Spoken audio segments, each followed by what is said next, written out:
So, ladies and gentlemen, let me welcome you to the United States Institute of Peace. We're very glad to have you in this building. Thanks for coming out on a cold afternoon.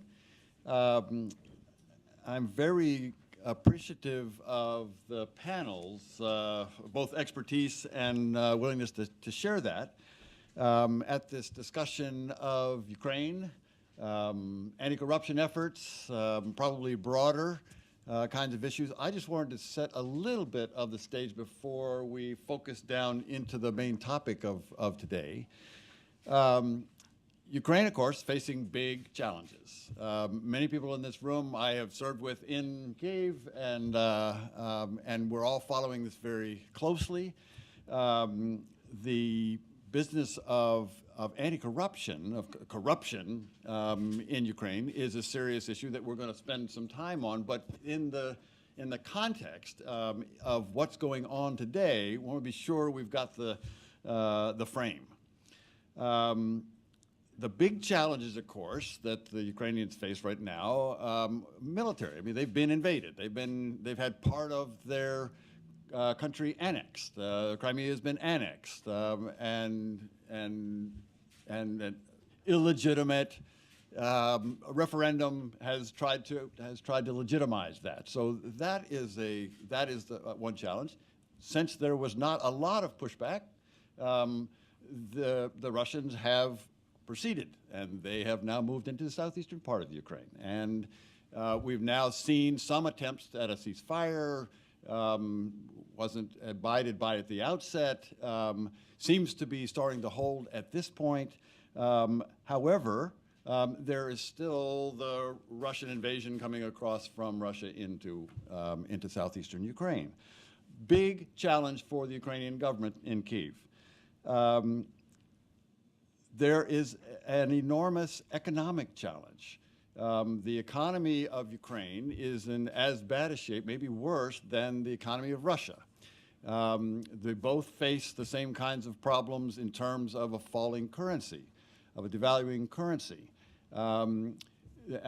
They both face enormous challenges on restructuring their debt.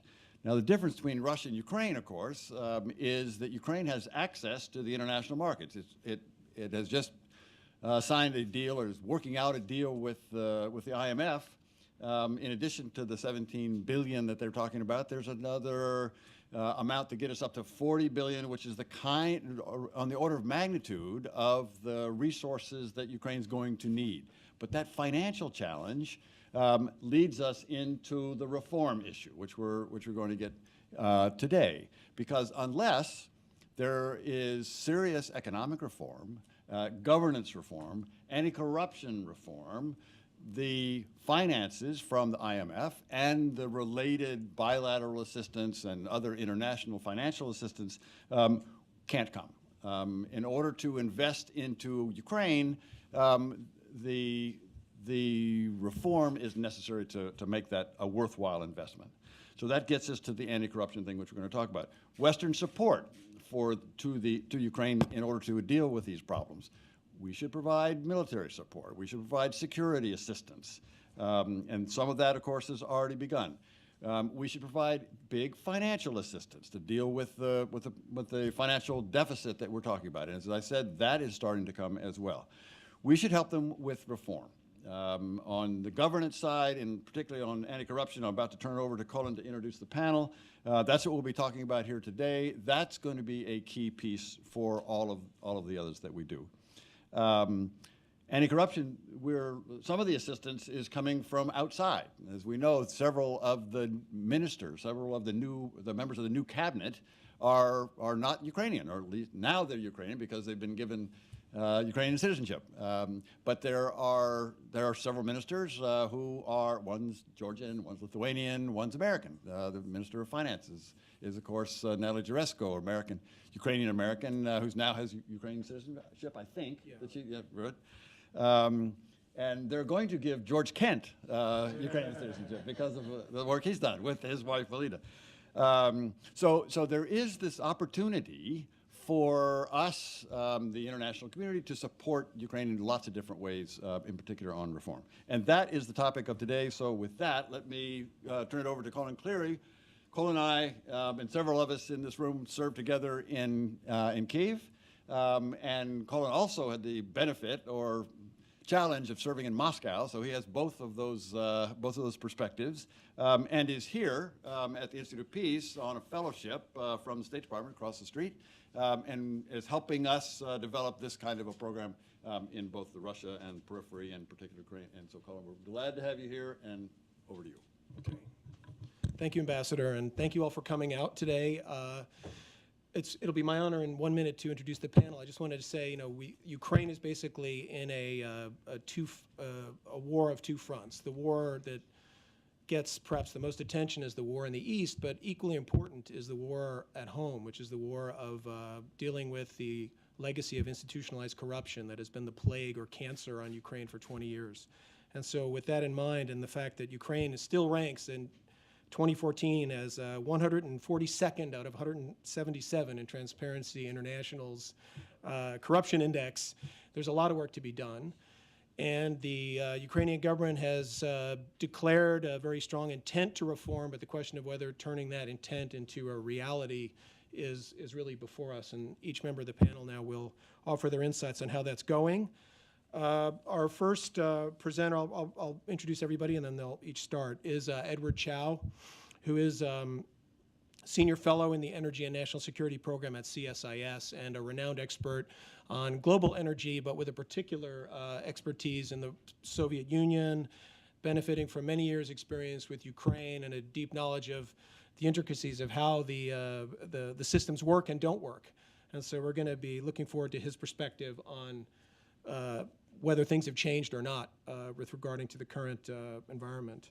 Adrian Karatnitsky is a senior fellow at the Atlantic Council and similarly has decades of experience as a widely cited and prominent commentator on Ukrainian affairs. He also has the benefit of having served for almost a decade as the head of Freedom House, and he frequently is traveling to Ukraine and so can give us that perspective from the on-the-ground perspective as well as knowing very well how things operate here. Our third panelist is Robert Artung, who is a professor at George Washington University.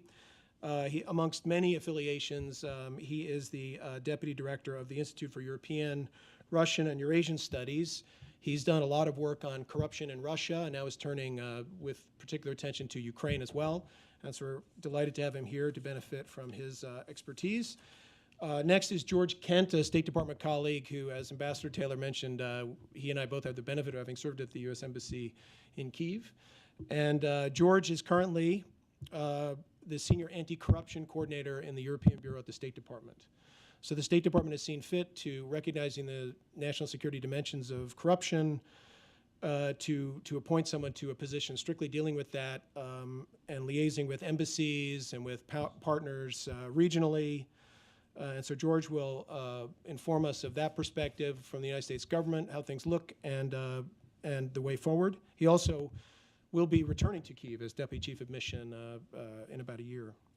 And later, we hope to be joined by Skype from Ukraine by Inna Pidluska, who is an expert in civil society. She's the Deputy Executive Director of the International Renaissance Foundation, which is a Soros affiliate. And she's got over 2 decades working in civil society, and the engagement of civil society in the anti-corruption and reform effort is a very characteristic of the Maidan revolution on the way forward. So she will be trying to comment on how that looks from her perspective. So with that, I'll turn it over to Ed Chow. Thank you very much, Bill and Colin, for inviting me to USIP for this discussion.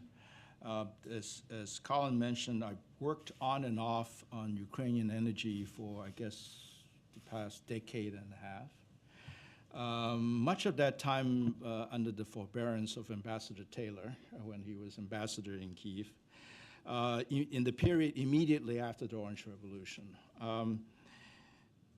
When you have corruption that is as pervasive as it is in Ukraine since independence, corruption is not just a poison within the body politic.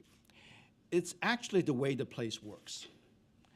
And this is, in my mind, this is what Euromaidan was all about. It wasn't about whether Ukraine was going toward a European direction or not, but it was Ukrainian society's, it was also that, but it was mainly Ukrainian society's strong reaction to a fundamentally rotten system. People were simply fed up. And of course, the energy sector is in the core of that corrupt system, a fact which is both well known and well documented. Literally, billions of dollars were siphoned off from the state-controlled energy sector every year by politically connected special interests. State-owned assets were hijacked for private profit. The system of energy corruption was controlled at the very top of the government of Ukraine. It was used not only for political gain, but also as a political war chest. The energy franchise was actively fought over as a spoil of high political office, sometimes between president and prime minister. So my answer to the question that Colin has posed to us, tackling corruption in the midst of war, is that Ukraine must change the equation, because this is the very essence of what the Ukrainian people are fighting for. Of course, the Ukrainian political class does not have a lot of credibility before its own people on fighting corruption. Both the current president and prime minister are in many ways products of the old system. They have appointed 30-some-year-olds with no experience in the energy industry to head major energy organizations, which begs the natural question, who do they really represent? There's a lot of skepticism in the donor community. I just came from Brussels this weekend. The donor community itself is poorly coordinated. 1 year after the departure of Yanukovych, we still haven't had an international donors conference. We can't even figure out when it's going to be scheduled for. It keeps being postponed. Energy policy adjustment, to the best that I can understand it so far, has been piecemeal in response to IMF demands in order to get the next tranche of funds, rather than strategic, with concrete steps and targets for improvement over multiple years. Most importantly, I think Ukrainian civil society has to be part of the process. A case for energy sector reform must be made to the population in order to sustain reform. Why do prices need to rise? In order to improve energy efficiency. What incentives are there to increase investment in domestic energy production, rather than increasing tax and royalty rates to confiscatory levels, which is what the government is currently doing? In order to fill a fiscal gap that's defined by the IMF, that's nice in theory, but it doesn't really work very well in practice. Last-minute, hurried debate in the Rada to satisfy some IMF deadline will only remind most Ukrainians of business as usual, of another government trying to muddle through when this is no longer an option, muddling through. It may seem like I'm dismissing the threat of Russian aggression in Crimea and Donbass, and what it posed to Ukrainian national security and the reform process itself. I know conditions must be very, very difficult. Ukraine is in a true national emergency. But I return to my original supposition. If this is not the time to get rid of fundamentally corrupt and dysfunctional system that put the nation itself at risk, then when is the right time? Time's running out. True energy sector reform is critical for Ukraine's, is critical as Ukraine's energy insecurity not only threatens itself, but also its European neighbors. A government and society that is united in a realistic long-term plan to reform and reduce corruption deserve and will receive international support. And I am concerned that we're running out of time, and the skepticism and the lack of donor coordination because of the skepticism in some ways is going to cause a catastrophe that would be very difficult to recover from. So my answer to the question is that whether it can happen or not, it must happen if Ukraine is to survive as a nation. Thank you. Thank you, Adrian. Great pleasure to be here with so much knowledge at the table and so much experience. I'd like to sort of rephrase the title of our discussion. Tackling corruption in the midst of war is kind of rehashing the old "can you walk and chew gum at the same time" phrase. But in point of fact, Ukraine's choice is not between walking and chewing gum at the same time. It's between walking and chewing gum or crawling and chewing gum. Ukraine has no choice because it faces a threat to its sovereignty, to its existence as a state, but to find the efficient use of resources. And even if the country were had lower levels of corruption than Ukraine does, this national emergency requires taking every possible step to free up resources, to redirect resources, and to come up with the capacity to sustain an aging population, to handle the steep decline of the currency, to handle 5% of the budget going to the war effort and possibly more in real terms. All of these kinds of challenges mean that these are not long-term needs of the Ukrainian state, but are urgent needs for its very survival. This may especially be the case if what we are facing now is a shift in tactics by President Putin and Russia to an effort to basically to see whether he can help to bankrupt the Ukrainian economy and to contribute to its own sort of internal collapse into divisiveness and so on. And for the sake of national coherence, if the ceasefire lasts and we in effect have a frozen conflict for a while, Ukrainian leaders have to take very clear and concrete steps in the areas of corruption because their publics are being asked to make incredible sacrifices of belt tightening required by restructuring of their debt, restructuring of their financial house and so on, and also for the war effort. And the society will not, I believe, tolerate the kind of systems that existed not in the last 5 years under Yanukovych, which was a special kind of elite corruption, but the traditional system of corruption, which involves huge amounts of rent seeking with quiet payoffs or non-competitive bidding, the sale of assets at prices well below their levels, and of course the centerpiece of grand corruption, the energy sector, which Ed Chow spoke about. That said, the Ukrainians are taking some steps. There is a sense that they have a sense of greater urgency.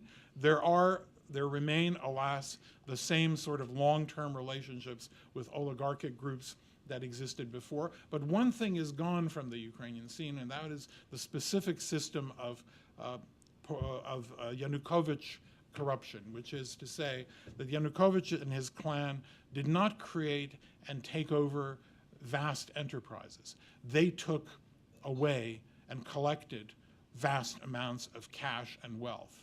And much of it was not invested in Ukraine. Much of it was spirited off to other places, to other large economies and non-transparent economies, such as Russia and China.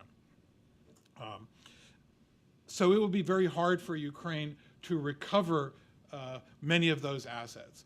It is estimated that the Yanukovych network took several percent of the GDP out of the budget for its own personal and corrupt corrupt needs. Only a part of that, I think, will be recovered as assets inside the country, partly because they wasted them on incredibly ornate, and lavish lifestyles, building vast palaces and so on, partly because they shipped the money overseas, and partly because they didn't take enterprises which could be taken back from them. They took the takings of those enterprises, and they basically engaged in the taking of rents, with energy being one of the greatest sources. So some of the cleaning up is occurring, and there are a lot of institutional steps that have been taken in recent months, but it's a hard slog. So there is a new, as you know, anti-corruption bureau, or you may not know that it was established 4 months ago. It has a team of 9 people of the highest integrity who are supposed to come up with 3 candidates to propose to the president of Ukraine for the head of this anti-corruption bureau. There is a state agency that doesn't deal with with investigating acts of corruption. It deals with corruption prevention. That's a second entity that has been called into being. And perhaps most importantly, there are the reforms on the judicial and prosecutorial front, both in terms of the will of the new prosecutor general to begin to have cases and to actually to take and to challenge and to indict and to investigate key schemes and key elements of the old system, and maybe even of the new system, but also a beginning of investigations and criminal investigations against judges who were basically in the pocket of some of the people in the political establishment. So 3 judges just this week were their offices were raided, and criminal cases have been launched against them. And today, unfortunately, as another sign of why everything is not as easy in Ukraine, there was there were all sorts of maneuvers going on in the Ukrainian parliament, fistfights about extraneous issues, but in the end what they did was they impeded the rapid decision of the parliament to remove the immunity of those judges and to allow their arrest, maybe giving them time to leave the country, although one hopes the security services will hang on to them. What I want to return to is that we've got some positive steps institutionally, and more importantly, on the legal side, in addition to this judicial and more active prosecutorial activity, is the fact that there is now going to be an anti-corruption special prosecutor's office inside the procurator's office, which will not be subject to the control and the instruction of either the procurator general nor of his deputies, will act independently, and there will be a competitive system for hiring with a completely independent board, and basically these people will have an enclave inside and will be hired on a competitive basis. Other things have happened that I think move Ukraine in the right direction. That is, public tenders being placed in a much more transparent way, a reduction in the number of various elements of registration, each path along which could be a point of petty corruption. So there are some good things. But fundamentally, I recall after the Orange Revolution, I met with an oligarch who was on the other side, Mr. Tehipko, who kind of drifted in and out of being part of the old order and not being part of the old order. He was then out of politics, and he was on the losing side. He had been the campaign manager of Yanukovych's failed presidential run, but not the one who ran the corrupt vote counting scheme. He was the public face of the campaign, which was a little bit different. And he basically said that what Yushchenko has to do is to create a Khodorkovsky. That is to say, that to scare the bejesus out of the establishment. And without actual vigorous prosecutions, all of these kinds of instruments will, in my view, even if they are led by competent people, not lead to Ukraine's elite changing its ways until people are brought on the docket in a vigorous way, and there is some price to have been paid for some of the corrupt activities that have been a practice in the past and that are a practice in the present. And I would argue that these can not only be done by only prosecutions against people who fled the country and who are outside of geographically immune. Once we see more vigorous prosecutions, all of these other institutional steps that have been taken will start acting. And one last point, there is the continuation of rent seeking, and I can just give you an example of how it is incredibly important to the revenues of the country. There is a company called Ukernafta, which is majority owned by the Ukrainian government, minority owned by an important oligarch. That company has not paid for the better part of a decade the dividends that it is required to pay to its shareholders, including the Ukrainian government. By some maneuver, the minority shareholder was able to prevent meetings of the board of directors of that company, because meetings of the board of directors did not require a simple majority, but 60% plus. And he was able to combine a group of people that prevented these meetings, and he had basically a rogue managing director of the company that was not paying these dividends out. Very persevering parliamentarians of a new generation pushed this issue in the Rada and finally put it to a vote, and they prevailed by a handful of votes. But it was very interesting that one of the main pillars of the coalition, the governing coalition, Prime Minister Yatsenyuk's party, only gave 10 votes out of 75 for the changing of that law to enable the Ukrainian government to have these takings. What that suggests to me is simply that established patterns of dependency, I wouldn't say corruption, but relationships in terms of media access, financing of campaigns, et cetera, sort of the traditional kind of stuff that we grapple with in democracies, are a very major part of where the sort of the struggle over corruption and rent seeking is moving in Ukraine.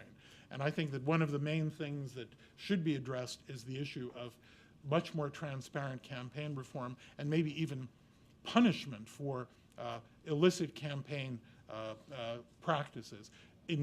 Because if you look, and I'll conclude on this, at the expenditures of Ukrainian political parties on television ad time and on billboards and so on, and on their reported revenues, I would say that of the list of 10 or 12 parties that conducted major campaigns and the 7 or 8 parties that are in power, maybe 1 or 2 could roughly explain the gap between what they spent and what they claim to have received in financing. And here, in that inherently is this additional frontier of corruption. So we're kind of, the forms of corruption, the forms of rent seeking, the forms of buying of rents are morphing in Ukraine. And I think, but they are being challenged fairly well with this parliament. So I do think it's a story that needs to be followed. It is a story that needs to be better understood, and it is a story that, when the Ukrainians have successes, needs to be better told. And what better way of telling it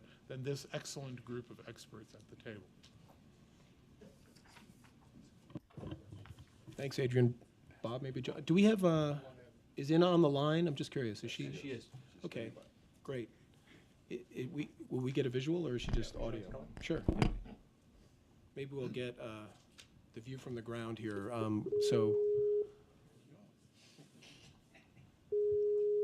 Just let the record show that there's at least one woman on this panel. Should Yeah. be more, but. Hello? But Inna, Hi, let hello, her- Inna. How are you? Hi. We're here in Washington. How are you doing? Thanks for joining us.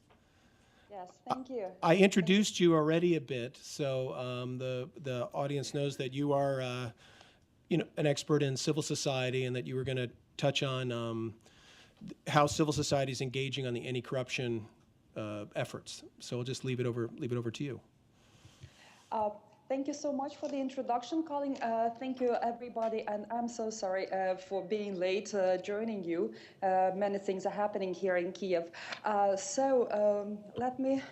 Let me start with a few points here on what we think is fundamental and what can be done by the civil society, what civil society is doing, and what we support. And please do stop me when I just duplicate what has already been mentioned.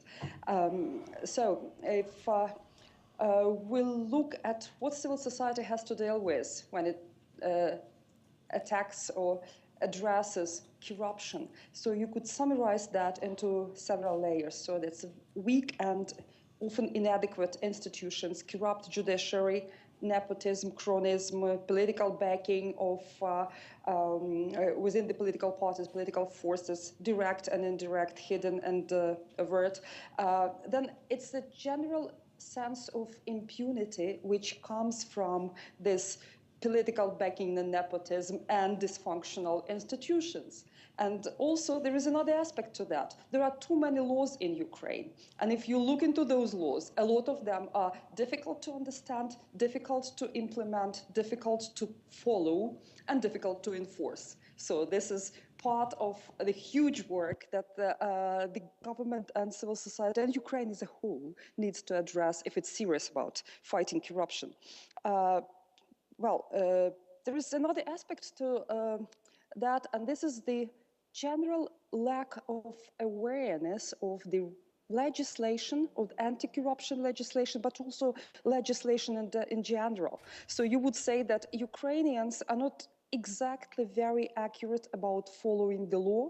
The laws can be multiple, they can be strict, but as in Russia, remember who said that, the austerity of the laws is compensated by the lack of necessity to implement them and to obey them. This is what we're having, and in a way, part of this general negligence of the law is that people are just not aware of their existence, or they are not aware of why they should follow them. With the anti-corruption legislation, especially with the new anti-corruption legislation, of which a lot has been adopted within the past half year, it's a very interesting thing to see how little skills and capacity is there at the levels from the very local grassroots communities up to the very top ministerial levels to implement those laws. We have supported some work by the civil society to educate civil society groups about the new opportunities which are opened for more scrutiny, more control by civil society, more interaction with the government bodies on preventing corruptions. But we then were absolutely surprised how much the same information would be needed for civil servants, for local self-governance people, for politicians, including those who would actually genuinely want to implement those laws. So that's awareness of the current legislation, especially the new legislation, and the capacity to implement those things. And last but not least, and I'm always hesitant when I say this, we would say that the capacity of civil society and the society in general to demand a genuine fight against corruption is limited. So you would have several very capable, very devoted and committed groups, mostly at the national level. You would count like 5 or 6, probably 10. Some of them would actually have partners in the regions. But generally, if you look at the general capacity to increase the resistance to corruption at the level of the society, it's still not there and really needs to be improved, because people just do not know how they can tackle it. They say, oh, it's so bad. What do you do about it? How you go ahead? Not everybody can prepare a lawsuit. Not everybody can actually march every day against corruption. So these very practical tools is something we are trying to support and we are trying to develop. Let me just give you a few comments on what I think are actually steps in the right direction, and I'm mentioning them because they have been made possible only by the pressure from civil society. I do believe that they would not be here. With the international community's pressure, of course, it's also a huge factor, and conditionality attached to international assistance is a crucial factor. But as Ukraine really slips down into the economic disaster, let's be frank about it. There seems to be less intention of the international community, the donor community, to attach these strings. But the civil society still keeps pushing. No, I know you are shaking your hand, and I hope this is exactly the case. So Ukraine will not be excused for not doing well on corruption. But still, what I'm saying is that the civil society remains a critical factor in making sure that the politicians and the government live up to the expectations and deliver. So this pressure from civil society actually produced the legislation you could see in October. Last year, it also before that produced very significant legislation which regulated public procurement. And in addition to pushing for public procurement legislation, the civil society also did a great job in connecting in people's minds the understanding between proper public procurement of medicines from the public budget and anti-corruption and the cost of those medicines, which in many cases in Ukraine was 3 times as high as elsewhere, exactly because of the cost of corruption. So linking in people's understanding things which seem so distant from them, like public procurement, and then the cost of services and essential things which they can get from the public funding is very important, and this was done by the civil society, which managed to explain why have this law. Then a very important law was adopted just a couple of weeks ago, on the 12th of February. This was the law which I would say cleared up all the way to having a functioning National Anti-Corruption Bureau and other anti-corruption instruments.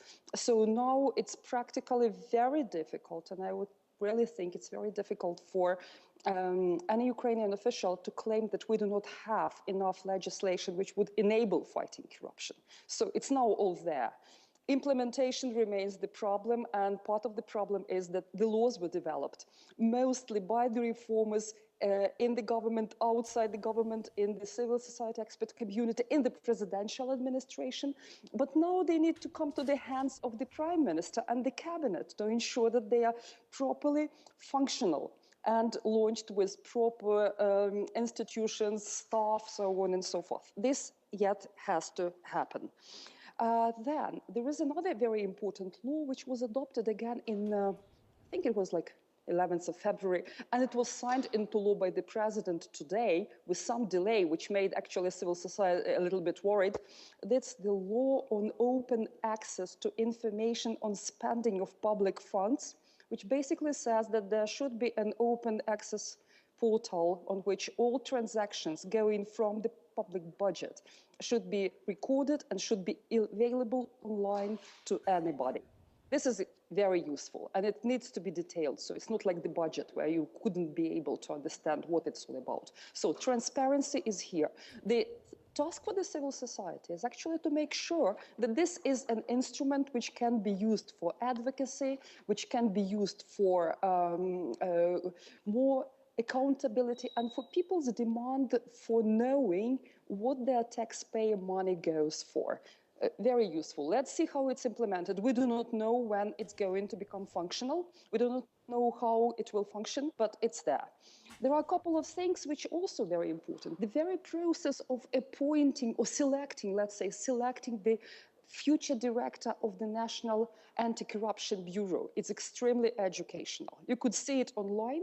You could see the debates online, the questions, the interviews just today and tomorrow. 21 front runner is going to be interviewed, and people could actually watch it. I do not know how many people actually watch it, but the very fact that it's available and the very fact that it's transparent is a very important thing. So in a few days, hopefully by the 6th of March, we will have 3 candidates, and well, then the process should be rolling. Another thing which I think is very important is the start of a reform which is understandable for a lot of people. This is a reform of the road police. And again, the process matters. So it's very important to show to the people that reforms can be done. Yes, of course, Ukraine is living in a terribly difficult situation, but a lot of reforms do not actually depend on whether or not Ukraine is suffering the armed aggression in the east. So this road police in Kiev could be a model which the society desperately needs. It needs to see something so that it could see that the government is actually moving ahead. A couple of things which are not so wonderful and not so, well, show how difficult it is. And the resistance is huge. We can speak about the legislation adopted with the push from civil society, but then, or with the push from the international community. But then implementation is really offset by very skillful imitation or very skillful resistance. A lot of it is here. Vested interests have not gone anywhere. We've got the best parliament we've ever had, but it's also full of vested interests. And you could see that really if you just check how specific pieces of legislation, which would really make a difference to the level of transparency of funds and the level of transparency of interests being implemented in practice. Just to give you a couple of examples where we think that actually there is, well, it shows that the legislation itself and the goodwill itself is not necessarily guaranteed that the whole process will go well, fine.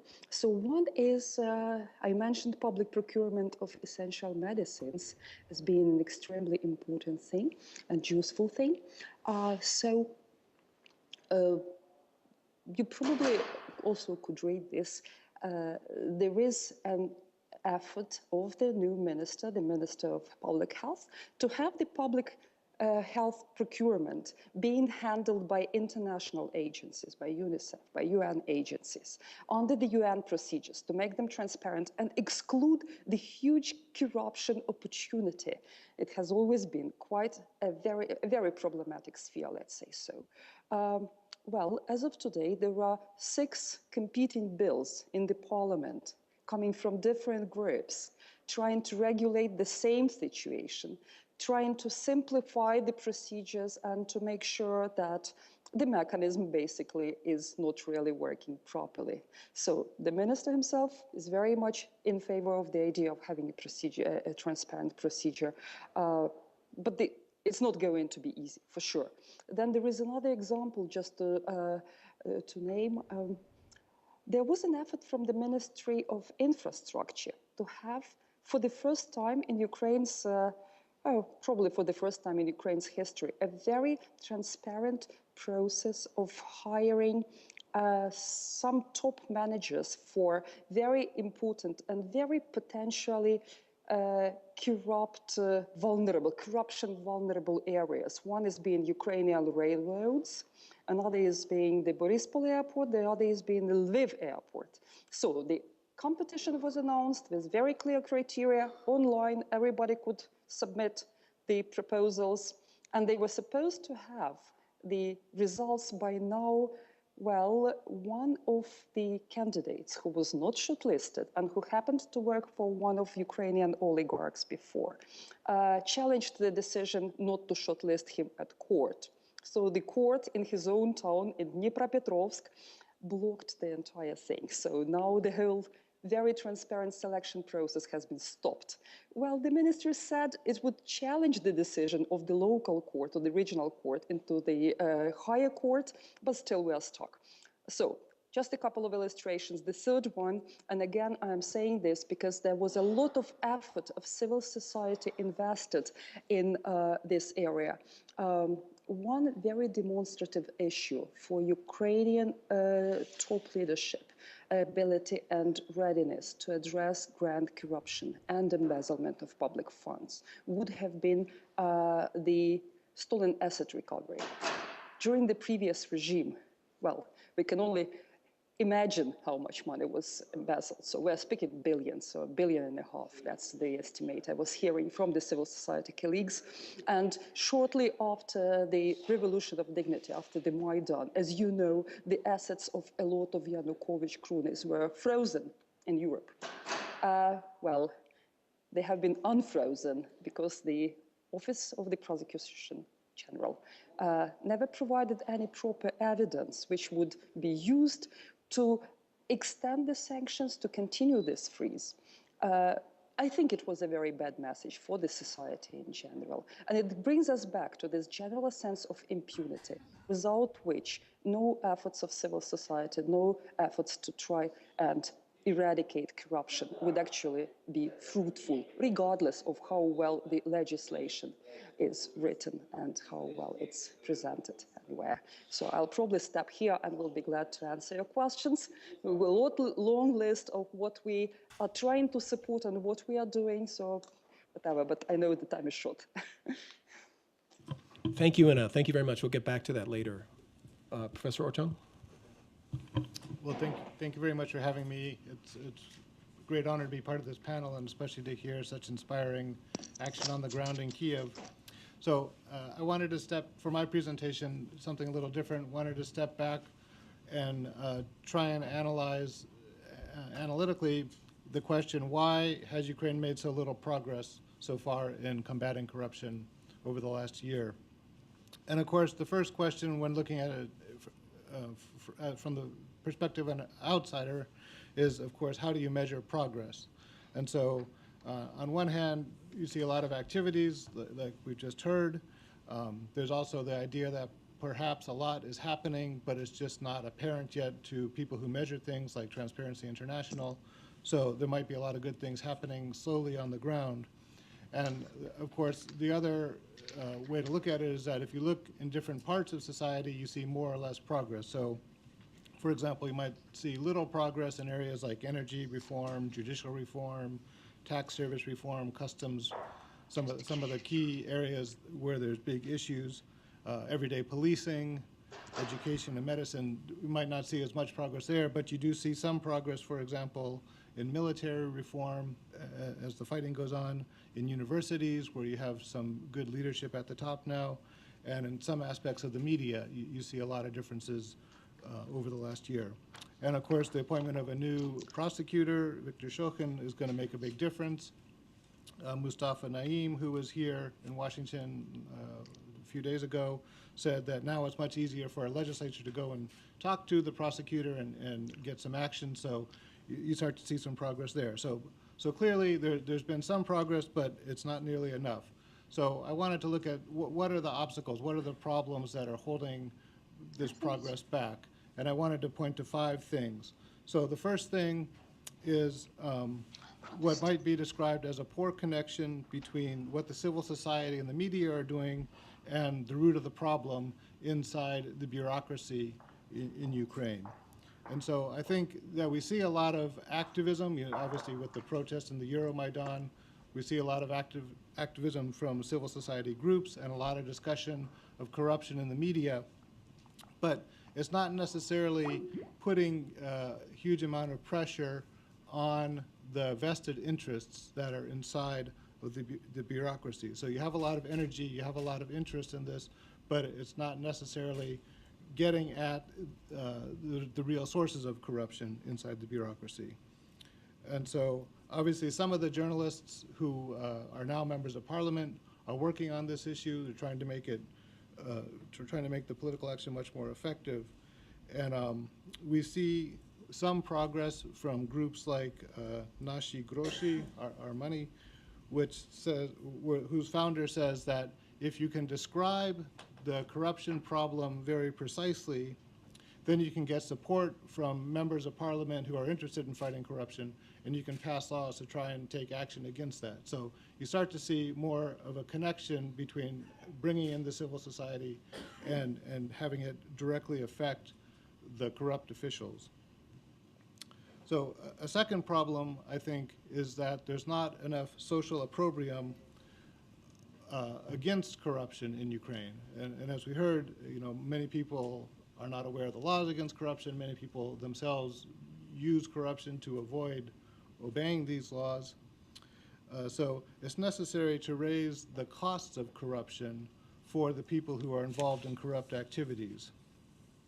And so on one hand, there's a lot of angst and unhappiness with the level of corruption in Ukrainian society, and you can see that obviously with the different protests. But on the other hand, it's very difficult to change attitudes at the popular level. And so some of the key problems, I think, are populism, which is blocking change, particularly in the energy sector, where some of the key reforms would be raising energy prices, and so it's very difficult to explain to people why they need to pay more money for their energy, when obviously in our country, we like our energy as cheap as possible, so would Ukrainians, so you need to get beyond that kind of thinking. Another problem is that the ownership of the media remains in the hands of the same oligarchs that owned it under Yanukovych, basically. There's a few new media sources out there, Hromadski TV and radio, for example, but in general, the media structure is the same, although the content of what they're broadcasting has changed a little bit. And here, Poroshenko himself is not setting a good example because he has refused to sell his own TV station, although if you look at the reports of the media monitors in Ukraine, it's Poroshenko's television and the state-controlled television that are more objective than the oligarch-owned television. But it's a question of the structure in the sense that it doesn't look good to have the president owning a TV network. And then, as was brought up earlier, there's lots of money floating around from the oligarchs in the elections, and so there was a lot of problems with finance, with election finance reform. So those are some of the key problems that make it difficult to get popular attitudes to change, and that's something that needs to be addressed. A third problem for Ukraine is that it's very easy for the corrupt networks to reproduce themselves, even after the revolution. And so one of the most obvious efforts being made to interrupt those networks and to try and tear them apart is hiring foreigners as ministers, as deputy ministers, as, placing them throughout the administration. So that's a good idea in the sense that these foreigners are not necessarily embedded in the corrupt system. They're outsiders. They can probably take action against the people who are involved in these networks. The downside, though, of course, is that they don't have the detailed knowledge necessarily of how those networks function, and it's possible the networks can reconstruct themselves around the foreigners. And then the people who, many of these new administrators are coming from places like Georgia, Slovakia, and people in those countries are questioning whether these are the right foreigners to be carrying out these tasks. But obviously it's going to be a hard job for anybody to do this. So that's another area that needs a little more attention. And then a fourth issue is the connection between corruption and organized crime groups. And so obviously under Yanukovych, organized crime was allowed to flourish, particularly in Crimea and in the Donbass areas. So those areas which are closely connected to Russia have an extensive amount of organized crime. And those organized crime links, I think, are still there. They're still in some ways connected into people in Kiev. So what's crucial here is to try and raise some of the costs in people's mind associated with corruption by making it very clear that the corruption that you see is facilitating not just getting things done for ordinary people, but facilitating organized crime networks to keep working in Ukraine. And so making that connection between organized crime and corruption, I think, will be a very good way to address some of these issues. And the fifth issue that I wanted to address is the idea that you can fight corruption by creating state agencies. And so, in October 2014, the Rada created this new National Anti-Corruption Bureau and a new agency that's supposed to change the culture of corruption, which are obviously good ideas and good initiatives, but the question, as we heard from Kiev, is in the implementation. And so it's going to be very difficult to hire a specific individual to run this organization, and then that individual obviously will be targeted by many of the corrupt groups that he's trying to fight against. And so it's going to be very difficult to maintain the integrity of such an organization. And it might, to some extent, demobilize civil society in the sense that people think, well, okay, now there's a state agency that's supposed to fight corruption, so it's not necessary for me to get involved. And so the key here is to keep society actively involved. So obviously, it's good to have a government organization that's fighting against corruption, but it needs to make sure that that's done in an effective way that keeps civil society engaged. So maybe I'll just leave it at that, just like lay out some of the problems. Okay. I'll try to go through quickly so we have a chance for conversation and questions. Colin asked me as the U.S. government rep to address 3 issues: how the U.S. government evaluates the current anti-corruption challenge, the prospects for reforms, which I think has been touched on by most, and then the assistance that the U.S. government is providing in this area.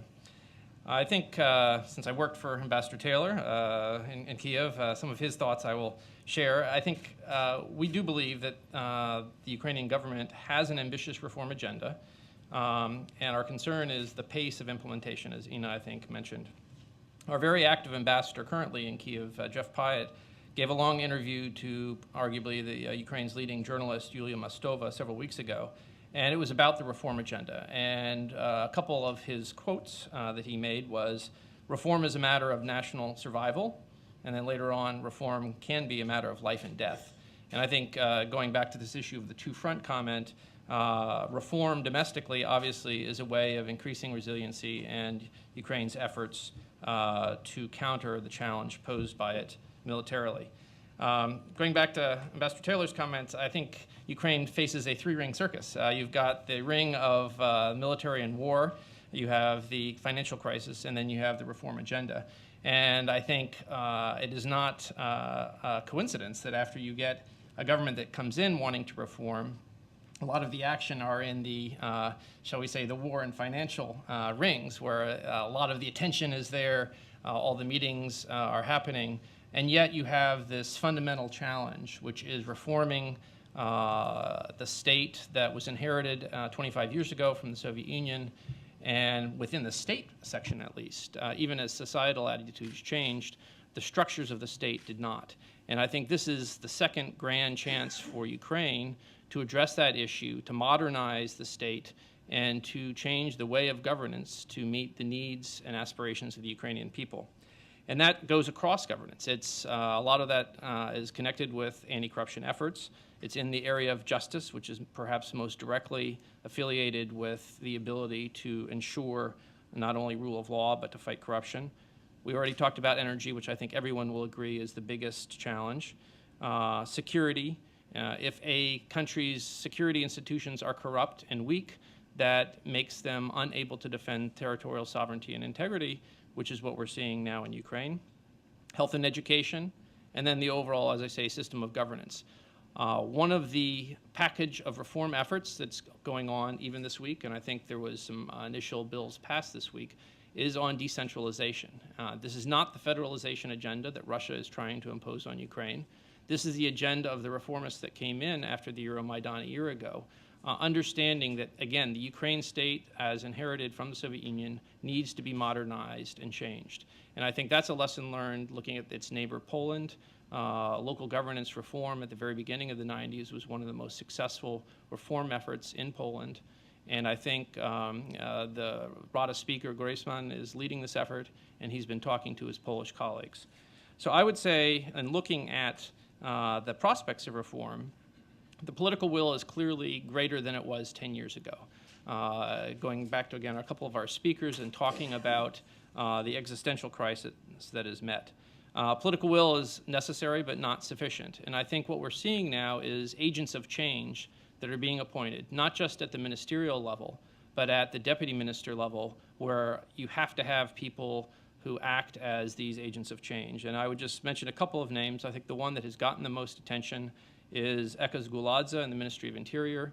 Ina mentioned her without by name, I don't believe. She is the one who's implementing the patrol police reform. They're going to do away with the hated GAI or DAI in Ukrainian, the road police that sat there as an element of control and bribe taking. And the idea is to implement a patrol police under the protect and serve model that has existed in the West since the Prussian state in the 1870s, but which has not yet come to the former Soviet Union with the exception of Georgia. And I think this is going to be a fundamental revolutionary change, as Ina says, that will show people that when they see somebody in a newly designed uniform, in new cars, they're there to protect and serve, respond when there are accidents, respond to emergencies. They're not there to extort bribes. They opened up the with U.S. support, a solicitation for new applicants. Over 30,000 people applied in the first month. 40% of those were women, and 2,000 will be selected We're currently training the trainers, who will then start training later this month, hopefully. And on the 1st of June, all the Dai will be fired, just like they were in Georgia 10 years ago, and the new patrol police will take over. And that will probably be the first fundamental reform to show that it's possible to not just pass a law, but create a new institution with a new ethos that changes the nature of the relationship between citizen and person in government. And this will be, hopefully, the first step in reforming the police. And it will be police with a P as opposed to militia with an M. And that, again, is the difference between militia, politia. We oftentimes, those of us students of Russian, have translated militia as police, but that forgets that difference between a militarized organization and a protect and serve organization. The idea is that then they will look to roll it out in big cities like Odessa, Kharkiv, Lviv, and so on. So this is not just a pilot project, it's the start of trying to fundamentally reform one of the most hated institutions that routinely extorted bribes. I think there are other agents of reform, which we can talk about later. I think in the economic area, the American minister and the Lithuanian minister, as I think was earlier referred to, the Minister of Finance, Yaresko, Minister of Economics, Abramovičius, are leading the efforts to try to change regulatory form, simplifying taxes, licensing, passing changes in transfer pricing, land reform, and recompeting their own staff. The Ministry of Economics came out of the old Gosplan system. It's not what a modern economy needs. The new minister understands that, and so he's having all of his staff recompete, and if they don't have the knowledge and skills needed in a much more slimmed down ministry, they will no longer be meeting at the ministry. So I think this is the sort of steps that are necessary. There are these people taking more institutional transformational steps than ever happened 10 years ago. Inna talked about civil society. That has to be a continual source of energy and oversight. I think the people in office understand that. From the very beginning last spring, people were talking about the possibility of a third Maidan, the first one having happened in 2004, the second one last year, and it's not going to be 10 years before Ukrainians come out to the streets to defend their rights. And I think that is a good reminder, again, that people came into office not just to enrich themselves, but to serve people's interests. And so I think that pressure is there. I think there was also a reference, a number of those civil society leaders from a year ago decided to go formally into politics and are now sprinkled around various parties in the government. And that's also important. There's not just one party of reform. There are reformists scattered across the parties. And so I think that's also very important, that they have these connections and they can push the agenda of reform from within. I already mentioned decentralization and changing the nature of governance. I will certainly also mention, I think we agree and are concerned that the entrenched schemes are deep and they exist in many ministries. Health, defense, the Tax and Customs Service just had its top 3 officials suspended last week for potential suspected corruption. So there needs to be continued deregulation, the use of e-governance for transparency, as Inna said, this law on publicizing all the procurement actions, maximum transparency, reduction in ministry staff, and understanding that old habits will die hard. And so it's a good question. If you fire all the road police in Kiev, what next? Where do they go? And I'm not sure anyone has a clear answer yet. Briefly, in terms of what the U.S. government is doing to support these efforts, I think currently we have about $38 million that we could describe as programming for providing advice and training of government entities, as well as working with civil society. One of the main elements, as I described, is working with the Ministry of Interior to reform the patrol police. That's going to be a 3-year, $15 million effort. We've been working with the teams that have been designing the Anti-Corruption Bureau, which has not been established. It's been, a law has been passed, a team has created a template, but it really does depend on who is selected as the new head. And we're ready to work with the new head as they stand up on human resources, hiring and firing, disciplinary issues, investigative guidelines, and training and equipping the new Anti-Corruption Bureau. I think on the Prevention Commission, it's likely that there will be enough other donors, particularly from the EU, that will support that, but we're ready to work with them as well. On asset recovery, we've been one of the leading partners, along with the UK, in working with Ukrainian investigators on the asset recovery. We share the disappointment that was expressed before that the former team at the Prosecutor General's office did not manage to open a single serious case corruption against the old regime, in which everyone agrees was one of the most corrupt countries in Europe. That inactivity and the loss of a year very much hurts because European courts are not just waiting for an EU decision. A British court released the frozen assets a month ago of former Minister of Environment Zlochevsky. An Austrian court yesterday released the assets of the Kluyev brothers. And so, unfortunately, after a year of non-action, the rule of law in other countries may limit the ability to recover assets taken out of Ukraine. But there is a new prosecutor general. There is a new deputy prosecutor general, David Sakvarlidze, who's had the same position in Georgia, and who again has said he wants to be like Eka Zguladze at the Ministry of Interior, someone who will reform the institution with a short-term agenda as a Georgian Ukrainian, not in it for the long haul or for the money. We will continue to work with civil society and media. As Ina said, this is a critical component of, if you will, societal involvement and control. And I think she also put her finger on the other issue is not just in Kiev, where there are a lot of activists, but also out in the regions and the cities, because I think provincial activists need help and support in carrying that sense of reform and transparency deeper into Ukraine. So I will stop there, and I think we can then open up for conversation and questions. Thank you, George. Thanks, everybody. Yeah, so we're here now at your disposal. So if we can take questions, maybe we'll take 2 or 3 at a time if you have them. We have microphones, I believe, around. So if you'd like to raise your hand, you're glad to hear from you. How about the lady in the front, Garrett? Do you want, or how about the? Thank you. Yes. My name is Eve Marie Spansky. I have my own company, research company. I just returned from Poland. And I have nothing to do with the Ukraine, and I have nothing to do with energy. I was repeatedly asked by my prospective clients, why is the US government so afraid of the Russians? So when I listen to each of your presentations, what comes to my mind is, number one, who are the members of this civil society? 2, if one of these journalists reporting on corruption is killed, what is the recourse? Because in essence, what we're doing is we're sending out these young kids to do some work. And 3, we have Hungary. We have Mr. Putin just offering a huge energy package to the Hungarians without any issues concerning accountability and transparency. And the Hungarian government is telling its populace, it's telling its people, well, the Russians at least are helping us to keep the lights on.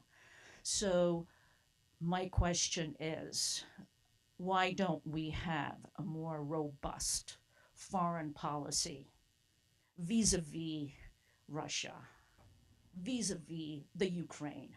Why is it that we send Angela Merkel to talk to Mr. Putin, as was beautifully summarized by Anne Applebaum in a recent editorial in the Washington Post? And I'm sorry, I'm very emotional about this because so much work has gone into this part of the world, so much money, so much effort, and to see this is just a disappointment for retired Foreign Service officers such as myself.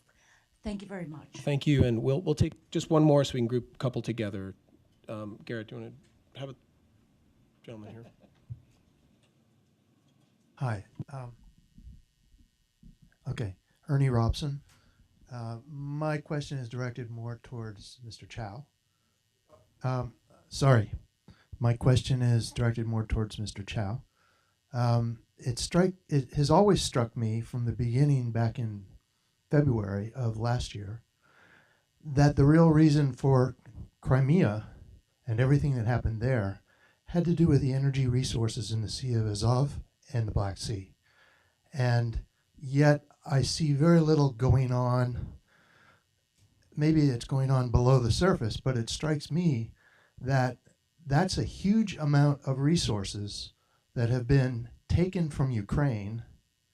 And if you look at the timetable, it went, Crimea taken over within 2 weeks. And within that time, or maybe a week longer, the energy ownership of the assets was transferred in Crimea.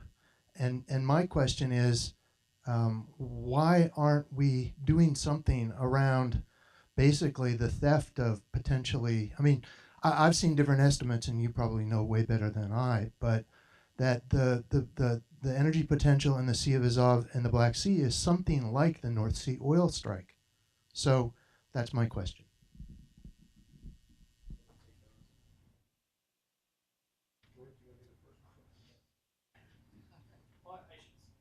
I should say that if you're interested in more details about our policy, and this is not being flip about Ukraine and Russia, our Assistant Secretary, Tori Newland, will be up on the Hill tomorrow before the full House Foreign Affairs Committee, and she'll talk about this for 2 hours. So I think if you want a full 2-hour version, you can, it's an open hearing, and you can hear that in great detail with many congressmen that probably share your concerns.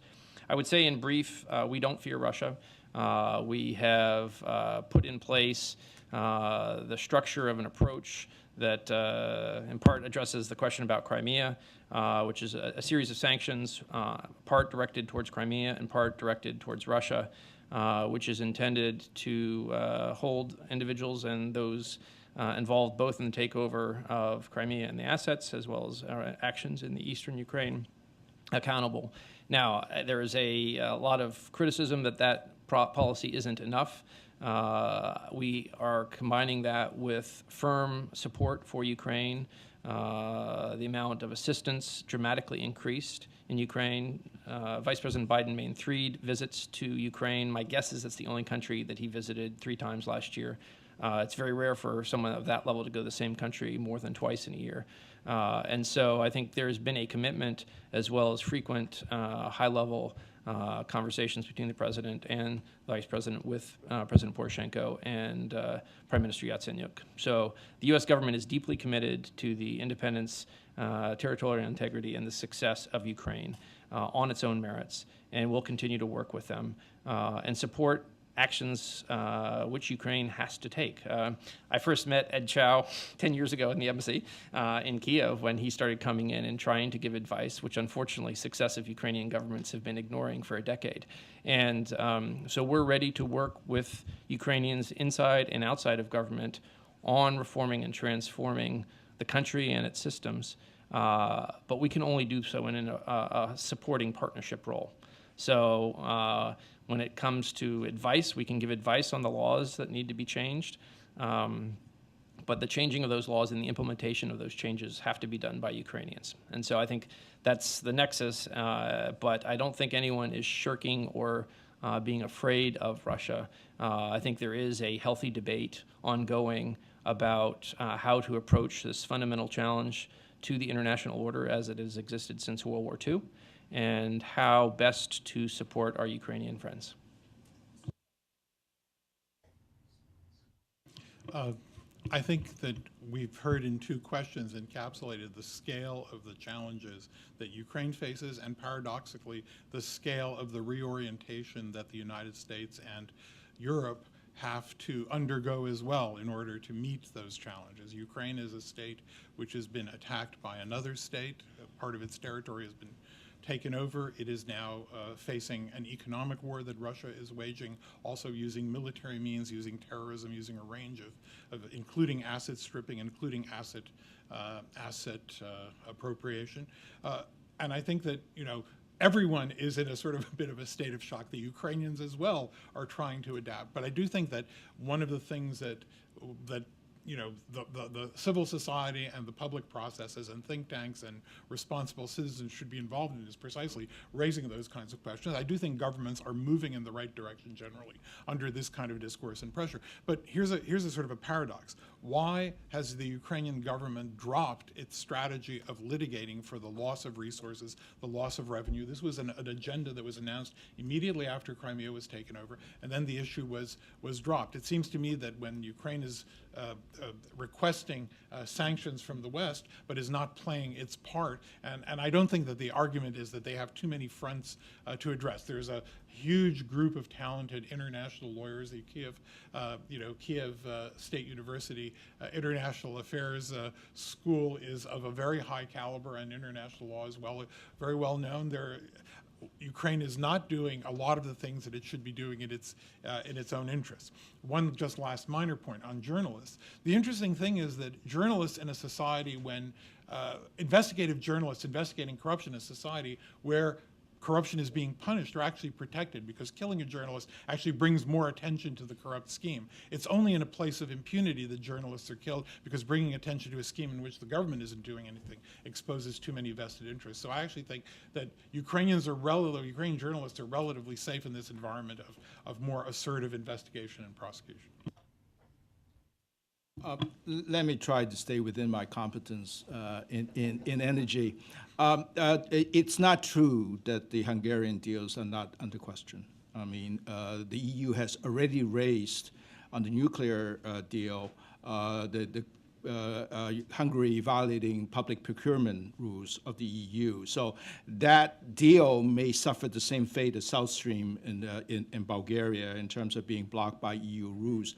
Similarly, the gas deal, as reported, that Putin and Orban struck, which in essence has a destination clause in it, that would actually require Hungary not to resell any gas that it takes to Ukraine, also violates EU rules. And just last week, we heard the EU new Vice President for Energy Union saying that the investigation on Gazprom's anti-competitive practices will be forthcoming very, very soon. So we've been waiting for this for over a year now. But the articles of objection are supposed to come out in a matter of weeks. So it's not completely true that this thing will go forward. On Crimea and energy, I take Adrian's point that why they didn't litigate the nationalization of Chernomorsk Naftogaz, which was taken over. But the gas production there was not very big. I mean, it was significant for Ukraine, but was not world-class. The exploration, which is what you're talking about, which Exxon and Shell and Eni were supposed to be involved in. Exploration is exploration. In my almost 40-year career in the oil industry, there have been a lot of North Seas that were supposed to have been discovered but never came about, including those of us old enough to remember the Falkland Wars. That there was supposed to be a lot of oil and gas around the Falklands that no one ever discovered. So now, we'll see whether that is true or not, but right now it's a little bit speculative. We're going to get Ina back now. Yeah. We're going to try and get Ina back in. Any more questions? How about, so would you mind the lady in the Ukrainian shirt? You're over. Yeah, that's... Trying to strike a balance here. I am. I'm trying to get even with male-female, so I mean. Hi, I'm Velida Kent, and I'm here just because I care about Ukraine, and I'm a teacher in... Hello? Hello? Oh, sorry. Ina, hope you can hear us. We're piping you back in. Do you mind joining us again just to hear some questions? Yeah. Okay, great. Thank you. I grew up in the Soviet Union, in a very corrupt country. So, and as a person, just a regular person with kids, when I was as a kid, corruption was every day. I mean, everyday phenomenon. So you go to school, you cheat on your exams, you talk to a teacher, she fixes your grades. You go from school to university, they fix your tests to get in. You pay money to do everything. So it's basically, it's not like big, how do you call it? You talk about all those big corrupted people in the up top in the government or even police, but it's really goes very like everywhere. So basically, like we're growing, like my children kind of learn that you don't have to cheat, you don't need to cheat, you need to achieve, you do need this. But where I grew up, and we lived in Ukraine, you could see Ukrainian children. I mean, I wish they could grow and learn like a next generation would actually be honest, and they would know that that's the way of living. So who is responsible and who will implement or do something about actually teaching those children, this new generation who would come later to be a policeman or come later to be a member of parliament or doctor or teacher or whoever, and actually know that corruption is bad and cheating is bad, and I don't know, where do you start there? So I don't know who is doing that. Okay. Perhaps Inna would like to address that one. So, is it to me? Yes, it's to you.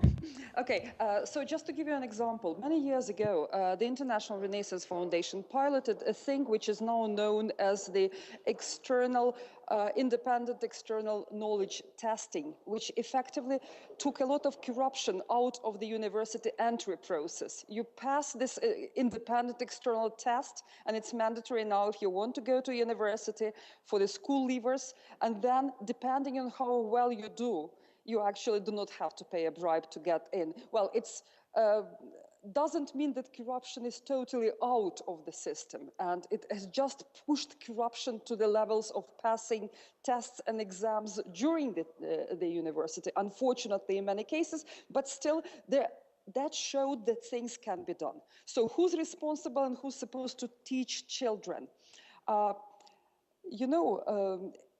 In Ukraine, we talk about like anywhere. It's supply side corruption and demand side corruption. We're talking about demand side corruption, and here I do believe that the kind of corruption we really urgently need to address. It's grant corruption. It's really like if you start with petty people in local office who take small bribes. Of course, it's very bad that they do it, but first you eradicate corruption at the top. If you speak about supply side corruption, I would say that it is very much to the families and to the parents to actually teach their children that corruption is bad and not to show an example. I actually would disagree that it's not possible to live in Ukraine without paying bribes. The problem is, and I admit, I would acknowledge this, the problem is that bribes in Ukraine are very often paid for not something which is illegal, but for something which is legal, but you cannot get it, something which is legal, but you cannot get it on time, or in a decent quality, or in a decent setting, like the healthcare services, which are perfectly legal, and you still have to bribe to get whatever medical personnel treat you properly. But I do believe if you talk about children, it's extremely important to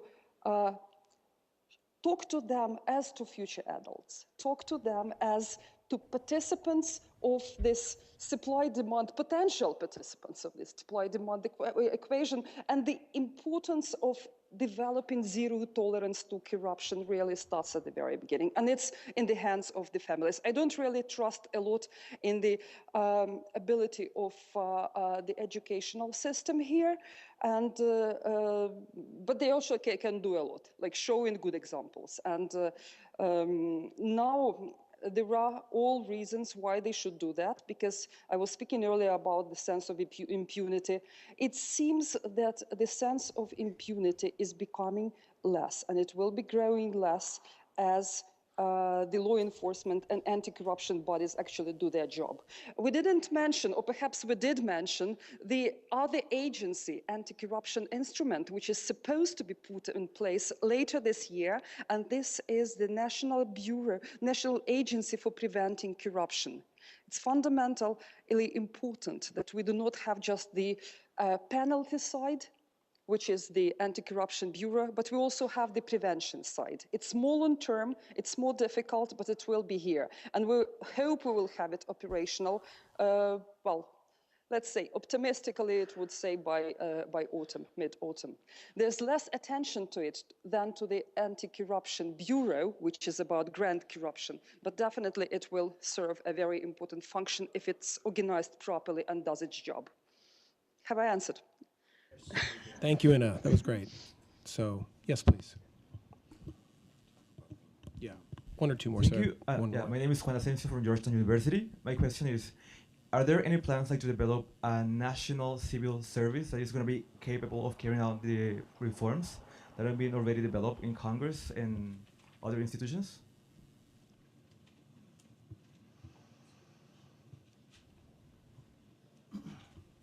Everyone take that? Maybe we'll kick it to you in a national civil service reform. How does that look? The national civil service reform, another fundamental thing which doesn't seem to be on the top priority list for the government. Initially, the part of it, which is administrative reform and civil service reform, was even not in this long list of 62 priorities which were there in Ukraine 2020. It was not in, initially in the government's plan. It also took quite a lot of effort to put it on the agenda, and I honestly do not feel that it still became a priority. So it's part of the conditionality. The international partners have been mentioning it time and again that the national civil service needs to be reformed. Otherwise, what's the point of having all these new institutions if they are going to be populated with the same people, which will be also produced by the same schools of training, old-style civil servants, because this is actually another big issue.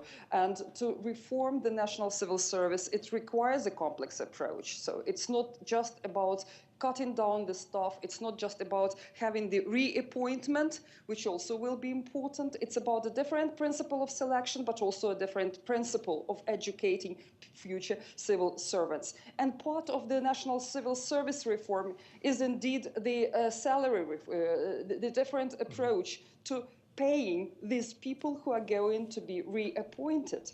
Because otherwise, if you have a judge who gets, brings home $250 a month, that is probably a little bit difficult to expect a very good, high-quality person to occupy this position. If you have a police officer who brings $100 a month, that also is quite a challenge. So how that is going to be addressed, I honestly do not know. But, well, it's somewhere on the agenda. I am a little bit cautious about getting and giving the forecasts of how fast it's going to go ahead. Okay, we have time for one last question. Yes, in black, please. You might want to use a mic just so we can hear it. And Inna wouldn't be able to hear you. My name is Yulia Yarmolenko. I'm a journalist at Voice of America. And you all named all these major issues and problems in terms of corruption. But the question is still here: how to battle all this in these war conditions? So is it really possible? It's a question for all of you. Thank you. Can I start with war conditions? Okay, well, Yes, please do. Please do. Go ahead. Go ahead, Inna. Yeah, so actually, I would say that tackling corruption is exactly the reform which needs to happen regardless of the war conditions. So it is really made more important now, especially if you look at public procurement for the army needs, for the national security needs, but also for the needs of keeping the country intact, addressing the problems of, well, officially it's 1.1 million IDPs, unofficially it's 1.5, 1.7, and if public money is embezzled there, that's a very, very ruining message to the level of trust of the people in the government and the country, which is shrinking already. So the time is now, obviously, and the armed conflict is not really an excuse, and on the other hand, it should be used as a stimulus for this. Realistically, there is it's quite possible to start implementing the legislation. Perhaps the difficult part would be finding the money for the salaries. That's understandable. So that's where the international support will be needed, and that's where the thorough planning of the priorities will be needed. But there are many things which do not require huge investment. On the other hand, they would save money for the budget, and that's the things which need to be started with. Yeah, could I just build on a couple of things that have already been said? One, I think Adrian's point of prosecuting demonstration cases is really, really important. That the government needs to send a signal that business as usual is no longer acceptable. And there are all kinds of public personalities in Kiev right now who are engaged in past corruption that the government has not gone after. And we can all think of specific examples. The other point, in this point of strict conditionality on the part of the donor community, which I absolutely agree with.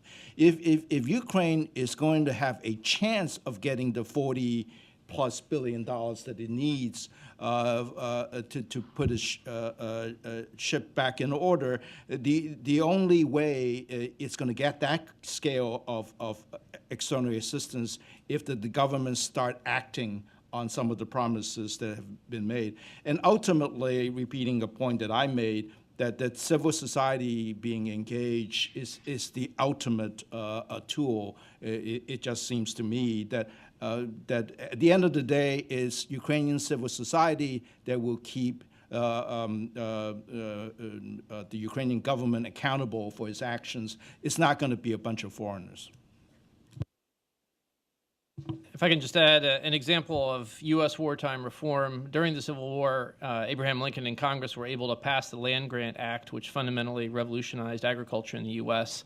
And the agriculture minister in Ukraine came out today with a comprehensive plan for reform. Agriculture is one area that Ukraine, the Chernozem, is an incredible resource and opportunity for the country.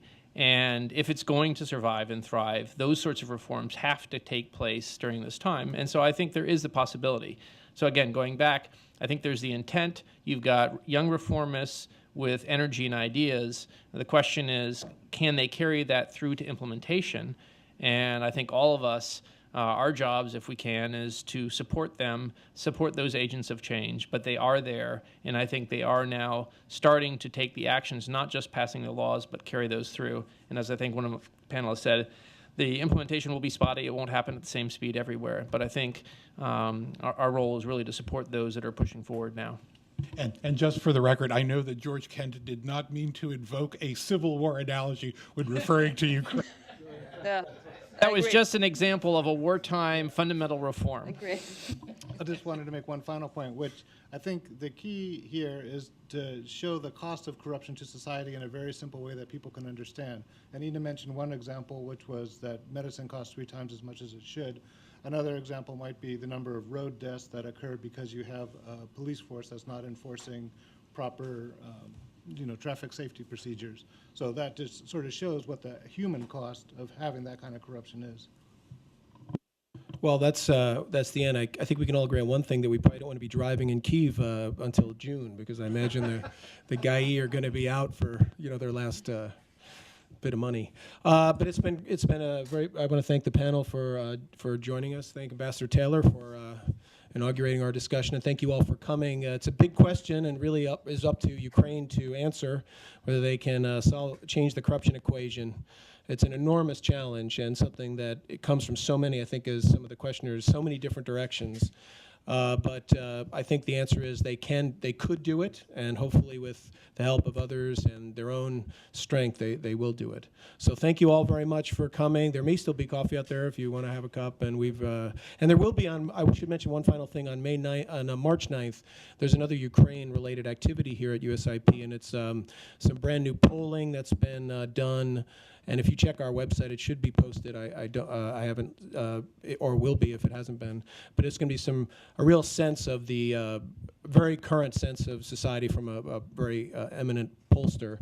So you might want to take a look at that, or at least read the blurb. And then maybe Ambassador Taylor has a final sentence. Okay. Good work, Colin. Thank you very much. Okay. Thank the panel here. Thank you all.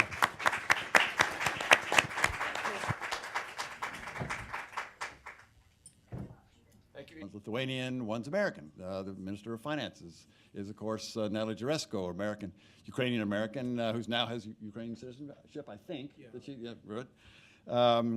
And they're going to give George Kent Ukrainian citizenship because of the work he's done with his wife, Valida.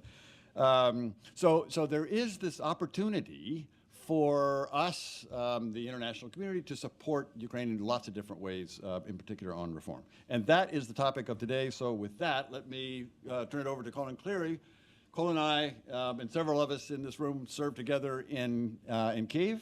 And Colin also had the benefit or challenge of serving in Moscow, so he has both of those perspectives, and is here at the Institute of Peace on a fellowship from the State Department across the street, and is helping us develop this kind of a program in both the Russia and periphery, and particularly Ukraine. And so, Colin, we're glad to have you here, and over to you. Okay. Thank you, Ambassador, and thank you all for coming out today. It'll be my honor in 1 minute to introduce the panel. I just wanted to say, Ukraine is basically in a war of two fronts. The war that gets perhaps the most attention is the war in the East, but equally important is the war at home, which is the war of dealing with the legacy of institutionalized corruption that has been the plague or cancer on Ukraine for 20 years. And so with that in mind, and the fact that Ukraine still ranks in 2014 as 142nd out of 177 in Transparency International's corruption index, there's a lot of work to be done. And the Ukrainian government has declared a very strong intent to reform, but the question of whether turning that intent into a reality is really before us. And each member of the panel now will offer their insights on how that's going. Our first presenter, I'll introduce everybody and then they'll each start, is Edward Chow, who is Senior Fellow in the Energy and National Security Program at CSIS and a renowned expert on global energy, but with a particular expertise in the Soviet Union, benefiting from many years' experience with you. Worse than the economy of Russia. They both face the same kinds of problems in terms of a falling currency, of a devaluing currency. They both face enormous challenges on restructuring their debt. Now, the difference between Russia and Ukraine, of course, is that Ukraine has access to the international markets. It has just signed a deal, or is working out a deal with the IMF. In addition to the 17 billion that they're talking about, there's another amount to get us up to 40 billion, which is the kind, on the order of magnitude of the resources that Ukraine's going to need. But that financial challenge leads us into the reform issue, which we're going to get today. Because unless there is serious economic reform, governance reform, anti-corruption reform, the finances from the IMF and the related bilateral assistance and other international financial assistance can't come. In order to invest into Ukraine, the reform is necessary to make that a worthwhile investment. So that gets us to the anti-corruption thing, which we're going to talk about. Western support to Ukraine in order to deal with these problems. We should provide military support. We should provide security assistance. And some of that, of course, has already begun. We should provide big financial assistance to deal with the financial deficit that we're talking about. And as I said, that is starting to come as well. We should help them with reform. On the governance side, and particularly on anti-corruption, I'm about to turn it over to Colin to introduce the panel. That's what we'll be talking about here today. That's going to be a key piece for all of the others that we do. Anti-corruption, some of the assistance is coming from outside. As we know, several of the ministers, several of the members of the new cabinet are not Ukrainian, or at least now they're Ukrainian because they've been given Ukrainian citizenship. But there are several ministers who are, one's Georgian, Ukraine, and a deep knowledge of the intricacies of how the systems work and don't work. And so we're going to be looking forward to his perspective on whether things have changed or not with regarding to the current environment. Adrian Karatnitsky is a senior fellow at the Atlantic Council and similarly has decades of experience as a widely cited and prominent commentator on Ukrainian affairs. He also has the benefit of having served for almost a decade as the head of Freedom House, and he frequently is traveling to Ukraine, and so can give us that perspective from the on-the-ground perspective, as well as knowing very well how things operate here. Our third panelist is Robert Artung, who is a professor at George Washington University. Amongst many affiliations, he is the deputy director of the Institute for European, Russian, and Eurasian Studies. He's done a lot of work on corruption in Russia, and now is turning with particular attention to Ukraine as well. And so we're delighted to have him here to benefit from his expertise. Next is George Kent, a State Department colleague who, as Ambassador Taylor mentioned, he and I both have the benefit of having served at the U.S. Embassy in Kyiv. And George is currently the Senior Anti-Corruption Coordinator in the European Bureau at the State Department. So the State Department has seen fit to recognizing the national security dimensions of corruption, to appoint someone to a position strictly dealing with that and liaising with embassies and with partners regionally. And so George will inform us of that perspective from the United States government, how things look, and the way forward. He also will be returning to Kyiv as Deputy Chief of Mission in about a year. And later, we hope to be joined by Skype from Ukraine by Inna Pidluska, who is an expert in civil society. She's the Deputy Executive Director of the International Renaissance Foundation, which is Soros' affiliate. And she's got over 2 decades working in civil society, and the engagement of civil society in the anti-corruption reform effort is a very characteristic of the Maidan revolution and the way forward. So she will be trying to comment on how that looks from her perspective. So with that, I'll turn it over to Ed Chow. Thank you very much, Bill and Colin, for inviting me to USIP for this discussion. As Colin mentioned, I worked on and off on Ukrainian energy for, I guess, the past decade and a half. Much of that time under the forbearance of Ambassador Taylor when he was ambassador in Kyiv. In the period immediately after the Orange Revolution. When you have corruption that is as pervasive as it is in Ukraine since independence, corruption is not just a poison within the body politic. It's actually the way the place works. And this is, in my mind, this is what Euromaidan was all about. It wasn't about whether Ukraine was going toward a European direction or not, but it was Ukrainian society's, it was also that, but it was mainly Ukrainian society's strong reaction to a fundamentally rotten system. People were simply fed up. And of course, the energy sector is in the core of that corrupt system, a fact which is both well known and well documented. Literally, billions of dollars were siphoned off from the state-controlled energy sector every year by politically connected special interests. State-owned assets were hijacked for private profit. The system of energy corruption was controlled at the very top of the government of Ukraine. It was used not only for political gain, but also as a political war chest. The energy franchise was actively fought over as a spoil of high political office, sometimes between president and prime minister. So my answer to the question that Colin... So, ladies and gentlemen, let me welcome you to the United States Institute of Peace. We're very glad to have you in this building. Thanks for coming out on a cold afternoon. I'm very appreciative of the panel's both expertise and willingness to share that at this discussion of Ukraine, anti-corruption efforts, probably broader kinds of issues. I just wanted to set a little bit of the stage before we focus down into the main topic of today. Ukraine, of course, facing big challenges. Many people in this room I have served with in Kyiv, and we're all following this very closely. The business of anti-corruption, of corruption in Ukraine is a serious issue that we're going to spend some time on. But in the context of what's going on today, we want to be sure we've got the frame.